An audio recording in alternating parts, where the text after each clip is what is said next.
Break के बाद आपका एक बार फिर से स्वागत है। आप देख रहे हैं बिंदास बोल, और बिंदास में हम आपके सामने लेकर आए हैं कि देश में जो विरोधाभास की नैसर्गिक स्थिति है, एक तरफ बाढ़ और एक तरफ सूखा, इसको बदलने के लिए और देश के लोगों के जीवन में खुशहाली लाने में इस नैसर्गिक आपत्ति का सही पॉजिटिव उपयोग करने के लिए क्या हम देश की नदियां जोड़ सकते हैं? अब तक के हर कॉलर ने इसका समर्थन किया है। एक कॉलर ने जरूर इसके तकनीकी आधार पर सवाल उठाए हैं, लेकिन ये असंभव नहीं है। ये तकनीकी विषय पर साबित हो चुका है, कई देश इसको ऑलरेडी कर रहे हैं। कुछ कॉलर हमारे साथ में टीम में है, उनके पास चलते उसके बाद हम आपको कुछ पैकेज भी दिखाएंगे। नमस्कार, बोलिए। हेलो, बोलिए। हाँ सर, नमस्कार। मैं मनीष अरोरा बात कर रहा हूँ रुद्रपुर उत्तरांचल से। मैं ये कहना चाहूंगा सर कि यदि भारत की समस्त नदियों को आपस में जोड़ा जाता है तो यह देश के समस्त हित में ही होगा, जिससे प्रदेश राज्य जो आज पानी की समस्या से जूझ रहे हैं लाभान्वित होंगे।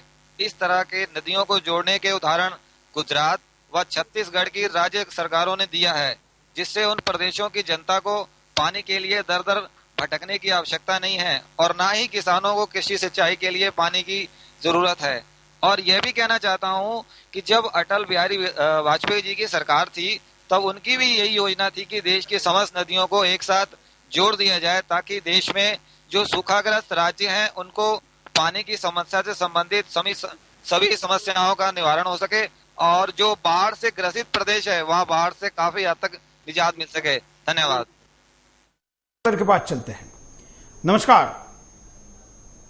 हेलो, बोलिए, क्या कहेंगे आप? हाँ जी, नमस्कार सर। हाँ, मैं पीके मिश्रा बोल रहा हूँ गुड़गांव से। हाँ सुरेश जी नमस्कार। मैं ये बताना चाहता हूँ कि मैं यूपी का रहने वाला हूँ और यूपी के जो नदियां हैं उसके तटों को अगर हम देखें तो आधा किलोमीटर, पौना किलोमीटर का जो तट है वो खाली का खाली ऐसे पड़ा रहता है, सूखा पड़ा रहता है। हाँ। अगर इन नदियों को आपस में जोड़ दिया जाए, नदियों को जोड़ने के बाद उसमें पेड़ पौधे लगाए जाए तो हमारा एक तो जल का स्तर बढ़ेगा, दूसरा इतना क्या बोलते हैं पर्यावरण के हिसाब से पेड़ पौधे इतने लगने के बाद उनसे जड़ी बूटियां और हमारा जो है ईंधन और तरह तरह के हमें जो है प्राकृतिक संसाधनों का भी इस्तेमाल करने में बहुत आसानी होगी। बिल्कुल, धन्यवाद। अगले कॉलर। वंदे मातरम अंकल। बोलिए। मैं सुधांशु शर्मा बीकानेर से बोल रहा हूँ। अगर सभी नदियों को जोड़ दिया जाए तो यह स्थिति समाप्त हो जाएगी कि कहीं तो लोगों को पीने का पानी भी नहीं मिलता और कहीं बाढ़ में डूबकर जाने जाती है। अगर कोई यह कहे कि देश की सारी नदियों को जोड़ना संभव नहीं है तो हमें विश्व की महाशक्ति बनने का दावा नहीं करना चाहिए। वैसे अगर नदियों को जोड़ दिया गया तो बाढ़ राहत और सूखा राहत के नाम पर भ्रष्टाचार कैसे होगा? जय हिंद, जय भारत।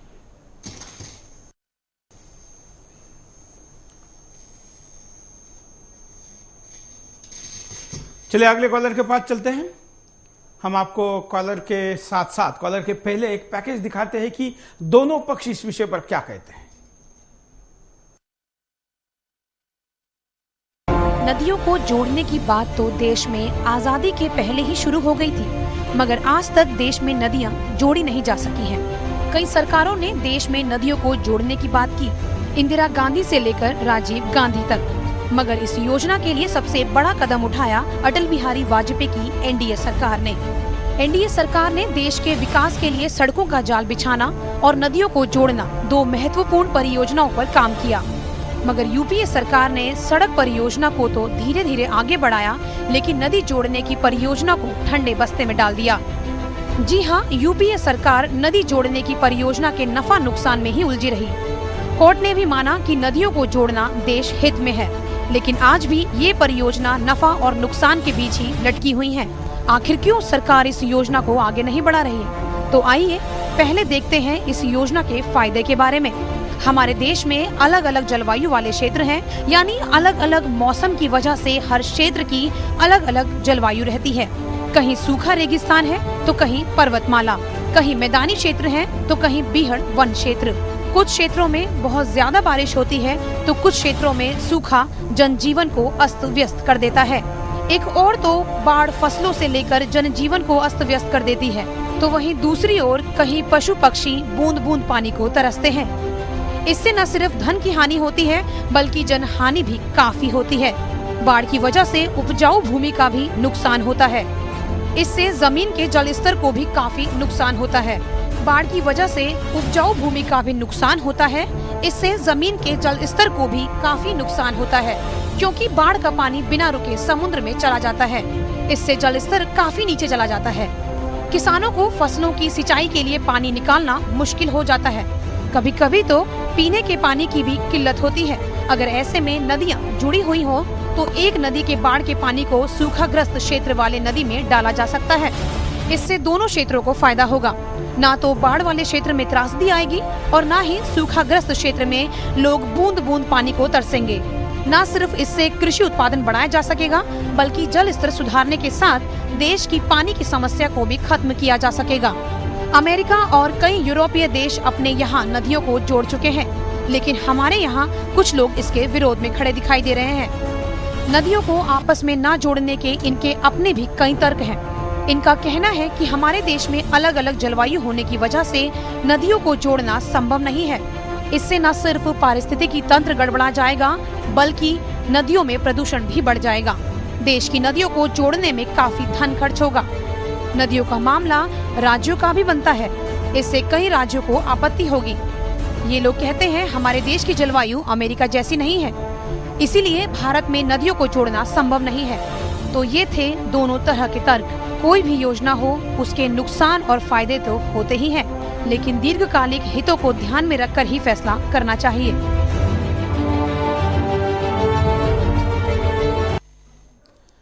वैसे तो नफा नुकसान है, लेकिन फायदा नफा कितना है और नुकसान कितना है, इसके आधार पर इसको देखा जाए। वैसे तो हमने वैसे ही निसर्ग के साथ बहुत बड़ा खिलवाड़ किया है। पहले नदी के किनारे शहर बसते थे और उसके कारण उसकी व्यवस्थाएं बड़ी अच्छी सुचारू रूप से होती थी, लेकिन अब मनमर्जी से या नेताओं के प्रभाव से शहर बनने लगे हैं और उनकी रचनाएं होने लगी है। ऐसे में नदी का पानी वहां चाहे उतना खर्चा क्यों ना किया जाए, लेकिन लाया जाता है। यही कुछ राज्यों के लिए क्यों नहीं हो सकता, यही असली सवाल है। अगले कॉलर। हेलो, नमस्कार। हाँ, जय भवानी, जय शिवाजी। बोलिए। बहुत ही दुख का बात है कि हमारे देश का नदी का पानी बांग्लादेश को दिया जा रहा है और हमारे ही देश में शिवसेना के मंत्री थे जिस समय और वाजपेयी जी के नेतृत्व में इसका पहल किया गया था, अधूरा रह गया। बहुत ही दुख का बात है कि हमारे ही अपने लोग पानी की तरफ रहे और लोग बांग्लादेश को इंदिरा गांधी जो समझौता कर गई थी, ज्योति बसु के टाइम में दिया गया है। बहुत ही बुरा बात हुआ है। बिल्कुल, धन्यवाद। अगले कॉलर के पास चलते हैं। नमस्कार। हेलो। हेलो, नमस्कार जी। बोलिए। हम जी सुदर्शन टीवी से जुड़े हुए हैं जी। नमस्कार जी।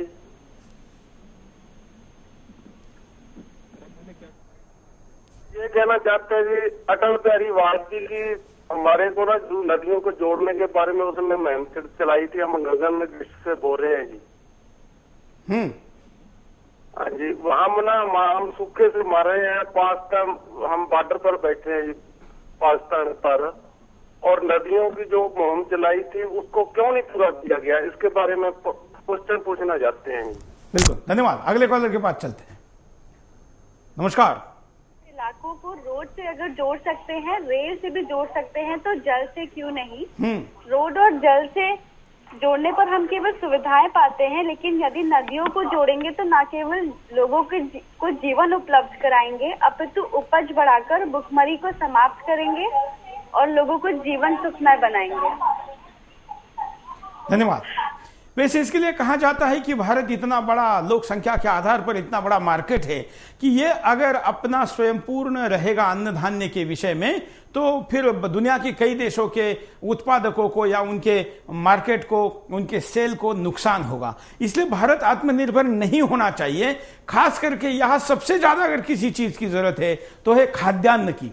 तो 125 करोड़ लोगों के खाद्यान्न को अगर हम 10% भी दूसरे देशों पर निर्भर करते हैं तो दुनिया के 50 देश ऐसे हैं जिनका बाजार भारत के लिए खुल जाता है। ऐसे में करोड़ों रुपए का उनका व्यापार होगा और उनकी अब उपजीविका भारत के इस रिक्वायरमेंट पर चलेगी। इसलिए यहां पर संपन्नता ना आए, यहाँ की अन्न धान्य खाद्य पदार्थ जो है इसकी जरूरत बढ़ते हुए इसकी आपूर्ति की व्यवस्था यहां से ना हो, इसलिए भी कुछ एनजीओ काम करते हैं। ऐसे एनजीओ को भी एक्सपोज करने का काम आगे करना चाहिए। हम एमएमएस आपको दिखाते हैं क्या कहते हैं। कई बार मेरा कहना ये है, ये नदियों का जो जोड़ना है ये बहुत ही नेक कार्य है और ये जरूर होना चाहिए, क्योंकि ये जो ख्याल है माननीय अटल बिहारी वाजपेयी के द्वारा दिया गया था और वो देश की राजनीति में एक ऐसा स्थान रखते हैं कि जो सिर्फ अपने लिए ही देश के लिए काम करते थे। तो मेरा ये कहना है ये अवश्य होना चाहिए और सूखे से इससे बहुत बचा जा सकता है। अगर ऐसा नहीं हुआ तो क्या परिणाम हो सकते हैं, हम आपको दिखाते हैं परिणाम। जल स्तर लगातार गिरता रहेगा। अगर हमने जल स्तर गिरने के कारणों को नहीं जाना तो इसमें आने वाले वक्त में और ज्यादा गिरावट आ सकती है। इसलिए नदियों के पानी को समुद्र में जाने से रोकना होगा, जिससे जल स्तर को रोका जा सके। बाढ़ से जनधन की हानि होती रहेगी। बाढ़ मैदानी क्षेत्रों में देश में बहुत बड़ी त्रासदी का कारण बनती है। इससे न सिर्फ फसलें नष्ट होती हैं, बल्कि पशुओं और इंसानों को भी अपनी जान से हाथ धोना पड़ता है। सूखे से जनजीवन अस्त व्यस्त होता रहेगा। आज महाराष्ट्र का सूखा हम सबके सामने है। वहाँ लोग पानी के लिए ट्रेनों तक को लूट रहे हैं। यही नहीं, पानी के लिए हत्याएं भी हो रही हैं। किसान बेरोजगार हो जाएगा। किसान ही है जो दुनिया को खाद्यान्न उपलब्ध कराता है, लेकिन आज फसलों की लागत इतनी हो गई है कि वो अपना पेट तक नहीं पाल पा रहा। कभी बाढ़ किसान की फसलों को नष्ट कर देती है, तो कभी सूखे की वजह से किसान आत्महत्या कर रहा है। पानी के लिए अपराध भी बढ़ जाएंगे। वैसे तो ऐसा भी माना जा रहा है कि पानी के लिए दुनिया में युद्ध हो सकता है। चीन ने भारत को आने वाली नदियों के पानी को बांध बनाकर रोकने की तैयारी कर दी। ये मुद्दा कई बार दोनों देशों के बीच आपसी मतभेद का मुद्दा रहा है। अगले कॉलर के पास चलते हैं। नमस्कार। हेलो। नमस्कार जी। बोलिए। किसके बारे में पूछ रहे हैं जी? हेलो जी, आप प्रणाम प्रणाम सर जी, मैं राजकमल बोल रहा हूँ हरिद्वार से। हेलो हेलो, बोलिए बोलिए। मैं राजकमल बोल रहा हूँ हरिद्वार से। मैं ये कहना चाह रहा हूँ कि नदियों को आपस में जोड़ने का कार्य बहुत ही पुनीत कार्य है। माननीय अटल बिहारी वाजपेयी जी द्वारा यह विचार लेकर आया गया था। ये बहुत ही उत्तम विचार था, लेकिन यूपी की सरकार परस्पर विरोधाभास के कारण इस विचार को आगे नहीं बढ़ाकर देश के साथ में बहुत बड़ा धोखा कर रही है। नदियों को आपस में जोड़ने से महाराष्ट्र जैसे राज्य और दूसरे राज्यों में जहाँ पर सूखे की विषय का झेल। धन्यवाद। हम अगले कॉलर के पास चलते हैं। आप भी कॉल कर सकते हैं, अपनी बात को रख सकते हैं। हम कॉलर को कहेंगे, बहुत से नए कॉलर होते हैं जो इंस्ट्रक्शन यहाँ हमारे कंट्रोल रूम में आपको दिए जाते हैं, कृपया उसका पालन करें। अपना नाम और आप कहाँ से बोल रहे हैं ये बता के डायरेक्ट बोलने को शुरू करें। अगले कॉलर। नमस्कार। हाँ सर। बोलिए। हाँ सर, मैं नाथूलाल सेन बोल रहा हूँ। Hello sir. बोलते रहिए आप। हाँ सर, मैं नाथूलाल सेन बोल रहा हूँ रायपुर से। हाँ सर, मैं नदियाँ जोड़ने के ऊपर बोल रहा हूँ कि कांग्रेस सरकार की मानसिकता नहीं है क्योंकि वो नदियाँ जोड़ के देश का विकास करे। ऐसा क्यों? ये पता नहीं, कोई अच्छा काम करने में ये हमेशा गवर्नमेंट पीछे रहती है। तो धन्यवाद। अगले कॉलर के पास चलते हैं। नमस्कार। नमस्कार सर, मैं कुलभूषण खजूरिया जम्मू कश्मीर से। हाँ सर, अर्जी ये है कि अभी तक 64 साल की आजादी के बाद भारत में 30% एरिया सिर्फ सिंचित है और इजराइल में मात्र एक नदी होने से पूरा इजराइल जो है सिंचित है पूरा 100%। और पूरे विश्व में Israel growth rate agriculture number 1 है और हमारे देश में अभी तक भी जो एरिया जो 30% है और नदियों का जोड़ना बहुत महत्वपूर्ण है ताकि हमारे देश में सारा सिंचित हो जाए। और इसमें किसान भी बच जाएगा। वो जो 2.5 लाख किसान आत्महत्या कर चुके हैं, वो एक बड़ी संवेदना की बात है। देखना चाहिए सरकारों को कि किसानों की तरफ ये बात करनी चाहिए। बिल्कुल, धन्यवाद। हम आपको एमएमएस दिखाते हैं कि एमएमएस क्या कहता है। आप भी एमएमएस भेज सकते हैं या वीडियो रिकॉर्ड करके हमको ईमेल कर सकते हैं। मैदानी क्षेत्रों में बिहारी वाजपेयी जी की एक योजना थी 2002 में, नदियों से जोड़ने के लिए जरूरी है, सबके लिए इसमें फायदा है। किसानों को, ग्रामीण लोगों को सिंचाई के लिए भी जरूरत है पानी की। और इसी के साथ हमारे पास जो उपाय है उन उपायों पर भी नजर डालते हैं कि क्या उपाय हो सकते हैं। देखिए आपके स्क्रीन। नदियों को जोड़ने की परियोजनाओं को आगे बढ़ाया जाए। नदियों को आपस में जोड़ना देश की जरूरत है। इससे देश की कई दीर्घकालिक जरूरतें पूरी होंगी। सरकारें बातें करने के बजाय परियोजनाओं पर काम करें। वैसे तो यूपीए सरकार ने नदी जोड़ने वाली परियोजनाओं को ठंडे बस्ते में ही डाल दिया था, लेकिन सुप्रीम कोर्ट के आदेश के बाद सरकार ने आगे बढ़ने की बात कही, लेकिन अभी तक कोई प्रगति नहीं हुई। जानकार किसी दबाव में नहीं, देश हित में योजनाओं को सही गलत बताएं। आज हमारे देश में ऐसे कई एक्सपर्ट हैं जो किसी संस्था या सरकार के दबाव में अपनी बातें कहते हैं। इससे न सिर्फ भ्रम पैदा होता है, बल्कि देश हित में उठाए जाने वाले कदमों में भी बाधा आती है। नदी जोड़ने की परियोजना का सही मूल्यांकन किया जाए। नदी जोड़ने की परियोजना के पक्ष में और विपक्ष में जिस तरह से बातें हो रही हैं, उसको दरकिनार करके देश हित में दीर्घकालिक कदम उठाया जाए। किसान आगे आकर नदियों को जोड़ने की परियोजनाओं का समर्थन करें। बाढ़ और सूखे से सबसे ज्यादा किसान प्रभावित होता है। अगर नदियों को आपस में जोड़ दिया गया तो इन समस्याओं से काफी हद तक छुटकारा पाया जा सकेगा। कॉलर के पास चलते हैं। नमस्कार। बराबर पहुंचे वहां तक। हाँ, हेलो, बोलिए। हाँ, बिंदास बोल में डीके कोरी बोला हूँ, नौंगरगढ़ से। बोलिए। हाँ, अभी जो नदियों के बारे में बोला जोड़ने का, हाँ, तो ये नदियों के जोड़ने से ये होगा कि जो प्रकृति का जो पानी आएगा वो नेचुरल जो आता है तो वो ऊपर ऊपर हो जाएगा। अभी क्या है, आबादी बढ़ने के साथ आदमी बोरिंग करके पानी निकालता है तो वो उससे पानी का लेवल कम हो रहा है। और पानी का लेवल कम होने से उतने रेशियो में समुद्र का पानी वो मेंटेन नहीं कर पाता, इसलिए जलस्तर गिर जाता है। नदियों का पानी अगर उपयोग कर लिया सब जगह तो फसलों के लिए फायदेमंद होगा। और दूसरा, वो वाष्पीकरण के द्वारा फिर से बारिश होगी और उससे प्रकृति को नुकसान नहीं होगा और सबको फायदा होगा। बिल्कुल, धन्यवाद। कई कॉलर अपने तरफ से इसके तर्कों के जवाब भी दे रहे, जो नदियों को जोड़ने के योजना को विरोध करने वाले तर्क हैं। एक और कॉलर के पास चलते हैं। नमस्ते सुरेश जी। बोलिए।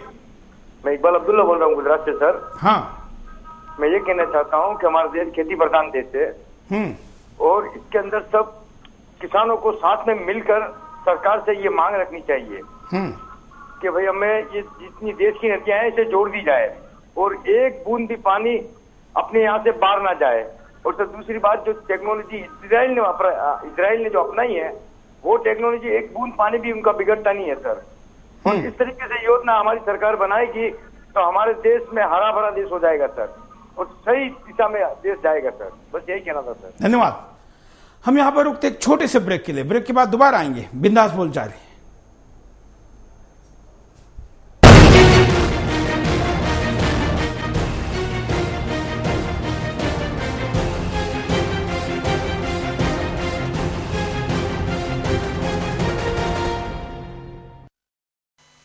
हम रोज 50 नए मरीज देख रहे हैं, महीने में करीब 1000। 80 से 90% मुंह के कैंसर तंबाकू चबाने से होते हैं। ये मुकेश की कहानी है। मेरा नाम मुकेश है। मैंने सिर्फ 1 साल गुटखा चबाया।